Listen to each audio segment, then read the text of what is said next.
क्या नाम है सर?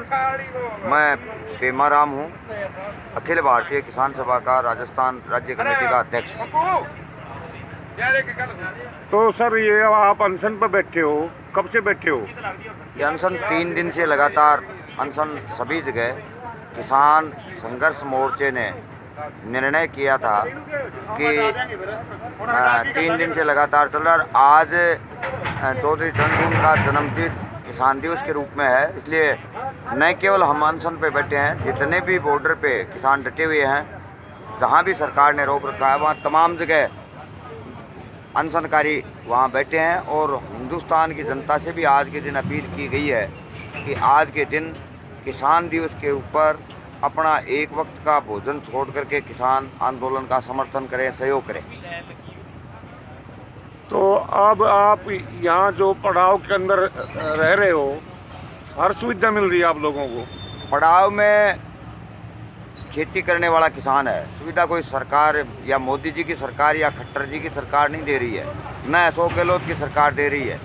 ये तो खेती करने वाला किसान है। खेती करने वाले किसान के घर में अनाज पैदा होता है, सारी चीज़ें पैदा होती है, इसलिए किसानों का ही सारा सब कुछ है। और धन्यवाद है पंजाब के किसानों ने अगुवाई की। पंजाब के जो गुरुद्वारे हैं, उन गुरुद्वारों के खाने की, रहने की ये व्यवस्था गुरुद्वारों के द्वारा बहुत शानदार तरीके से की जा रही है। मैं समझता हूँ कोई तकलीफ़ नहीं है। कुछ लोग जो है अफवाहें फैला रहे हैं, भाई ये बाहर से ले आए हुए हैं, किसान नहीं है, इसके बारे में आप क्या कहना चाहते हो? ये आप ठीक कह रहे हो। भारतीय जनता पार्टी यही प्रचार करेगी। पहले उन्होंने इस तरह से झूठा प्रचार किया कि हम काला धन लाएंगे, भारत के हर नागरिक के खाते में 15 लाख रुपए डालेंगे। उन्होंने वायदा किया था और भ्रम फैलाया था हिंदुस्तान की जनता में कि हम 2 करोड़ लोगों को 1 साल में नौकरी देंगे। उन्होंने कहा था हम रिपोर्ट को लागू करेंगे और किसान की आय को दुगुना करने का काम करेंगे। मगर भारतीय जनता पार्टी किसान में, मजदूर में, आपने देखा नहीं लॉकडाउन में 1-2 हज़ार किलोमीटर पैदल मजदूर महिलाएं चली, गर्भवती महिलाएं चली, लेकिन भारतीय जनता पार्टी के किसी भी नेता का दिल नहीं पसीजा।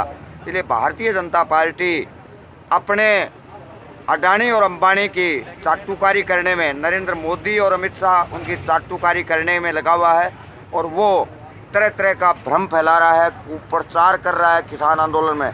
मगर ये किसान आंदोलन भारतीय जनता पार्टी, आरएसएस या जो मीडिया है, नरेंद्र मोदी की सिया बांटने वाला गोदी मीडिया, उसके कुप्रचार से किसान आंदोलन, ये भारत की आज़ादी के दौरान जो आंदोलन खड़ा हुआ था वैसा आंदोलन खड़ा हो गया।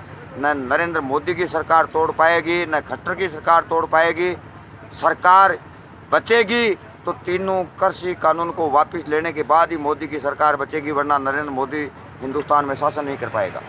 कई दौर हो चुके बात चलते हुए सरकार से, लेकिन किसी बात पर कोई सहमति हासिल नहीं होती दिखाई दे रही, इसके बारे में आप क्या कहना चाहते हो? मोदी जी की सरकार सही मायने में किसानों से बात करना ही नहीं चाह रही। किसान कभी मांग ही नहीं की कि हमारे लिए काले कानून लाओ, हमारी ज़मीन को बर्बाद कर दो, हमारी खेती को बर्बाद कर दो।